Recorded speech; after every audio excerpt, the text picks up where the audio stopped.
So now we're going to talk about identifying and graphing various quadric surfaces. So looking at what we have here, what is this quadric surface? We've talked about 6 different types. So there are 2 things we want to look at. How many terms are squared? Are all 3 of the terms squared? Do we have x squared, y squared, and z squared? Do we have 3 variables even at all? But are they all squared? And then we look at the signs. Are they positive and are they negative? And then if we move them all onto one side, are they equal to 1?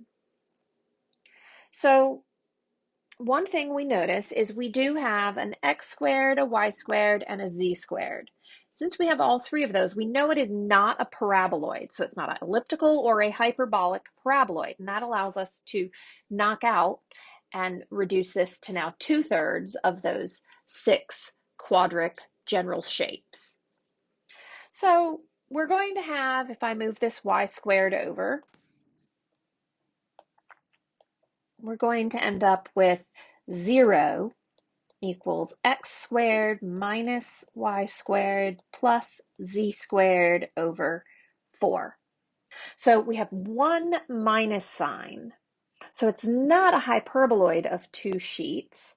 And actually, what's really important for us to pay attention to is it's not equal to 1. The ellipsoid, the hyperboloid of both 2 and 1 sheets, those would be equal to 1. So we know that this represents an elliptical cone. Now, since we don't have any other terms other than our squared terms, we know that it's not shifted left or right. We're not going to need to complete the square. So we know it's centered at the origin.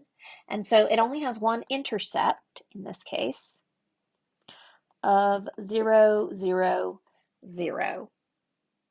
So let's look at our traces. What happens if I let y, doesn't look like a y, if I let y equal 0? If I let y equal 0, I get an ellipse of radius 0. I've got 0 equals x squared plus z squared over 4, or 2 squared. So this is an ellipse of radius 0, or just a dot at the origin. Let's look at y equals 1. Then I've got 1 squared, or 1 equals x squared plus z squared over 4. So this is an ellipse in the xz plane.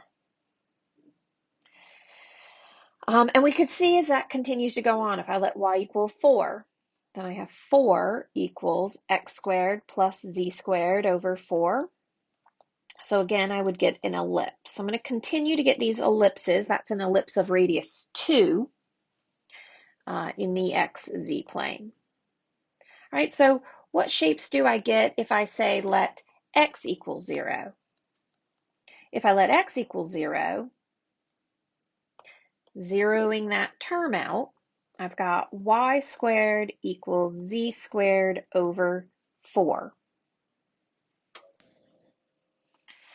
Simplifying this, that could be y equals, or plus or minus y equals plus or minus z over 2.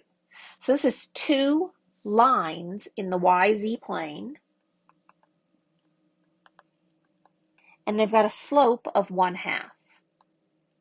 So think about those as your asymptotes of the hyperbola in a sense. So now that we have that information and we know what the shape is, we kind of have enough information that we can sketch our graph. So I have x, y, and z. So again, we have a dot at the origin, and my ellipses are in the xz plane. So the xz plane is the plane facing off to the right. So it's like we have these kind of ellipses like this, and then they're of increasing size as we go out. That does not look good at all in that sense. So we end up with these ellipses increasing in both of these directions. We've got these cones.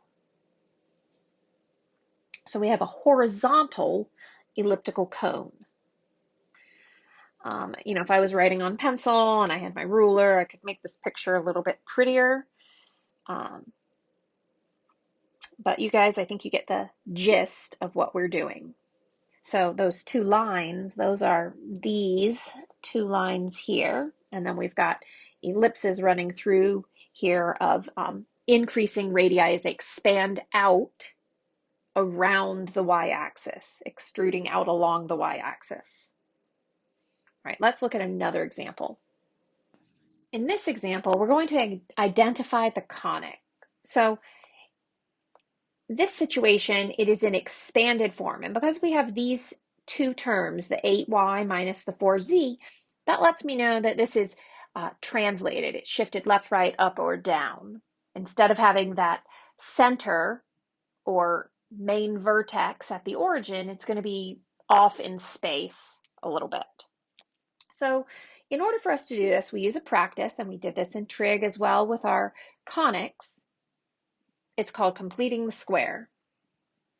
So I'm going to set this up to complete the square.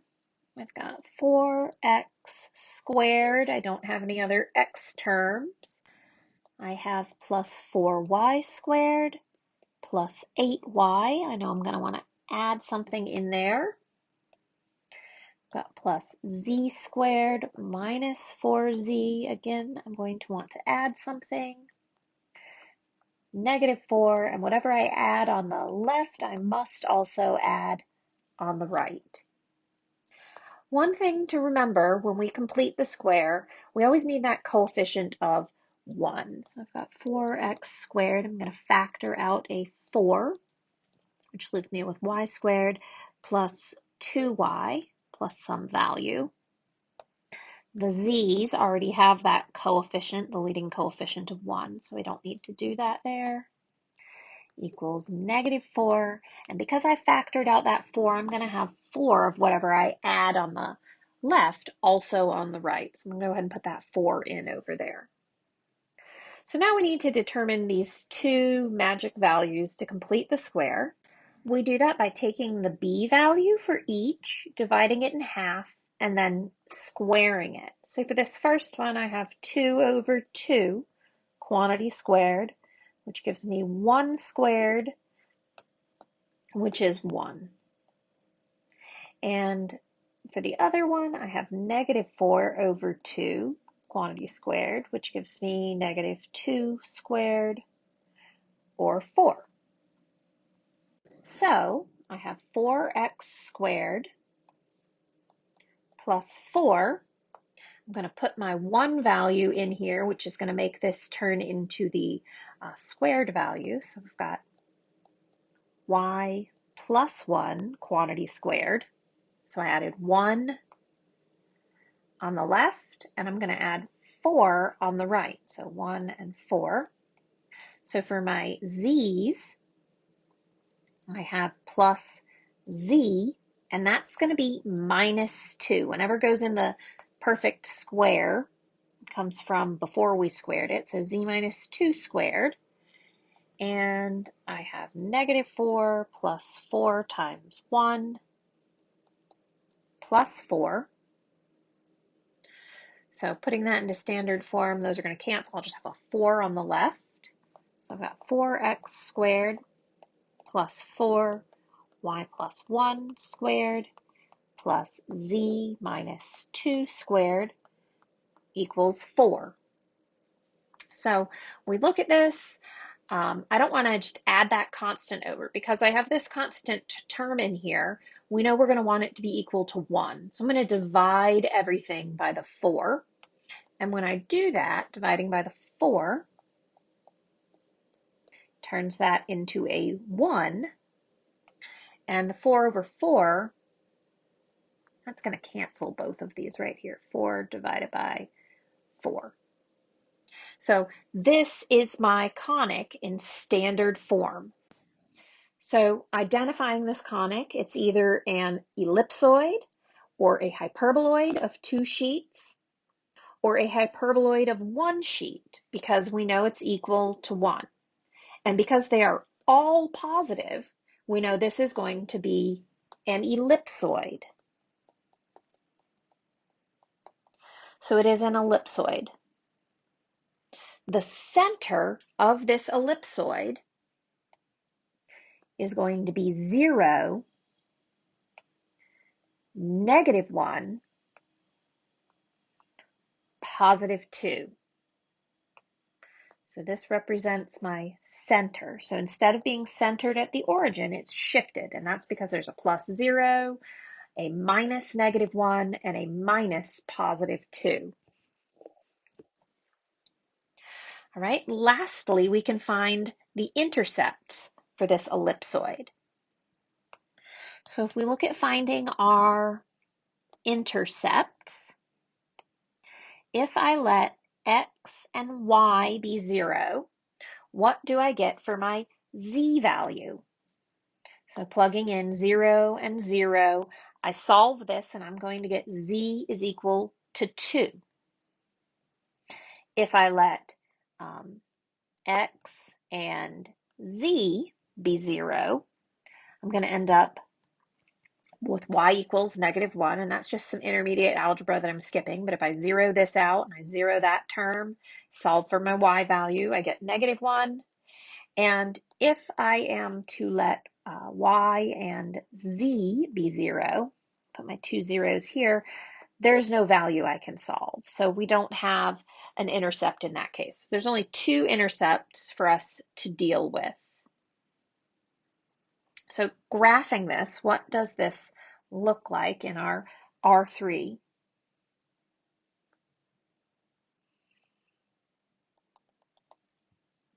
So we have our intercepts. We have a intercept on the z-axis, up 2 units. Just to remind you, we've got x, y, and z. So we have an intercept on the z-axis at +2 and an intercept on the y-axis at -1. And that center is 0, so it's in the it's right on that YZ plane, and we have -1, 2. So if I think about sketching this, I've got an ellipse. It goes up here to +4. It's got that vertex. It's going over here to +2. So then I also have an ellipse going around this way and an ellipse going that way. So that's not very beautiful, but all of my traces for an ellipsoid are an ellipse. So we have something that roughly looks like that. A bean. Well, not really a bean. Maybe a bean. So, this example, this should be familiar to you, putting things into that standard form by completing the square. You should have done that a lot by now. And then it's just a little bit of work to figure that out. And of course, I skipped some intermediate algebra, but you guys should be able to plug in zeros and determine what that missing value is fairly easily. Let's just look at one more example. So we're going to sketch the graph of this. We're going to identify what it is and, does it have any intercepts? In this situation, I've got z equals y squared over 4 minus x squared over 9. So is there an intercept? What is the shape of this even? So remember, when we're trying to identify which quadric surface we're dealing with, we look at the terms. Are they all 3 squared x, y, and z? Are they all 3 positive? Would it be equal to 1 or equal to 0? Do we, pluses and minuses? So one thing we notice right away is we do not have a squared z term. So this lets us know it is a paraboloid. It's either elliptical or hyperbolic. And because it's a minus in between these two, we know that it's a hyperbolic paraboloid. So if we went to find the intercept and say we let x and y be 0, if we let x and y be 0 here, that's going to give us that z must equal 0. And when we consider our traces, so if I let x equal some number, what is that going to give me? So x equaling a number is going to cancel that out. I'm going to get z equals y squared. So that's a parabola in the yz plane.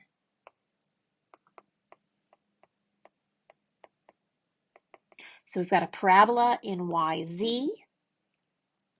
If I deal with y equals a number also gives me a parabola, but in the xz plane.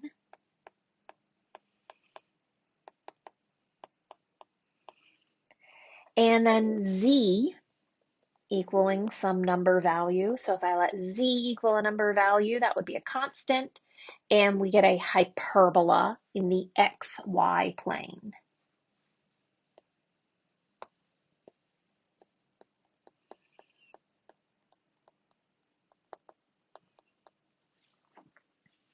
All right, so what does the graph look like? This is the one that's really fun for us to draw. So I've got y, I have z, and then x is, of course, coming out toward us. So the YZ plane is what we're looking at straight on. In that situation, we have a parabola, and it's a parabola that would be opening up, right? So in the YZ plane, if we let x equal some number, we get a y squared that's positive. So we have a parabola opening up. So YZ is some parabola like this. All right, if we let y equal a number, y equaling a number gives us a parabola in the xz plane. So if this is gone right here, we have a parabola in xz plane. And because of that leading negative coefficient, that parabola is going to be opening down. So we have a parabola opening down in the xz plane, which looks like that in perspective.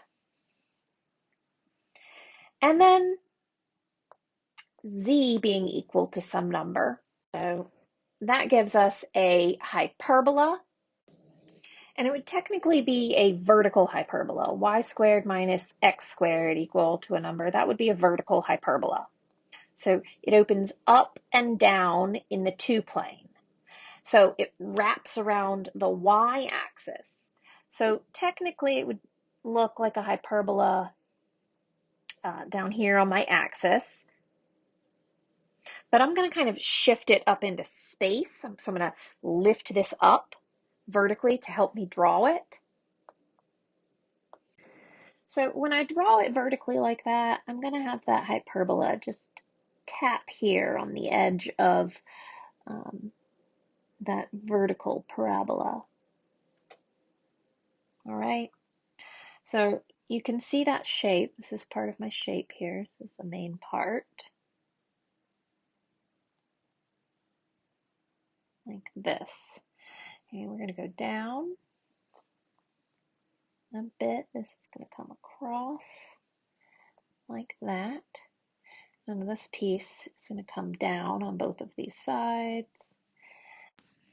And this is really fun to draw, isn't it? But we end up with something that runs through kind of like that. So I drew the dotted line for what's kind of hidden behind. Again, I'm not going to have you drawing a lot of these, and obviously dealing with MyLab Math, it's going to be identifying them, but we want to have kind of an understanding. So I hope you feel better about your cylinders as well as your quadric surfaces. As always, email me if you have any questions.